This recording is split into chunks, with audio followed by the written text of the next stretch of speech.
Dinah, the only daughter of Jacob. Growing up with 12 brothers, she lived a quiet life in the land of Canaan.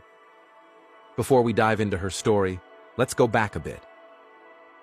In Genesis 24, 1-4, Abraham, Jacob's grandfather, warned his son Isaac not to marry a woman from Canaan. Later, Isaac and Rebekah gave the same instruction to their son Jacob. Why? Because Abraham wanted to keep God's chosen people set apart. The Canaanites followed different beliefs and practices, ones that didn't align with God's covenant. Abraham's concern was spiritual. He didn't want his descendants to be led away from God. Now, back to Dinah. One day, Dinah went out to visit some of the women in a nearby city called Shechem. She simply wanted to meet new people and connect with others. But the city's prince, also named Shechem, saw her. He was drawn to her, and they became involved in a way that was not part of God's plan for relationships. Afterward, he told his father that he wanted to marry her. His father, Hamer, came to speak with Jacob and proposed a marriage alliance, even offering a generous gift. Jacob remained silent, but Dinah's brothers, they were deeply upset. Simeon and Levi came up with a plan.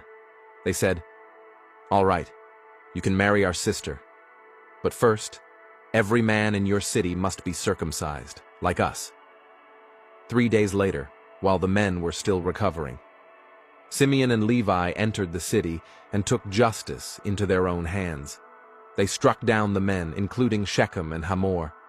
They brought Dinah back home and left nothing behind. Jacob was devastated. He rebuked Simeon and Levi, warning them about the consequences of what they had done. But the brothers replied, "Should he have treated our sister like that?" How did it all begin? With a single decision. Dinah stepping into a culture that didn't follow God. The story is painful, one filled with emotion, justice, and family honor. But through it, we are reminded, God sees everything, and true justice, it belongs to Him alone. We may not live in ancient Canaan, but the truth remains. The people we surround ourselves with, the ones we let influence us, can shape our path. So let's choose wisely. Let's walk with those who help us stay close to God. For more powerful Bible stories, follow this profile.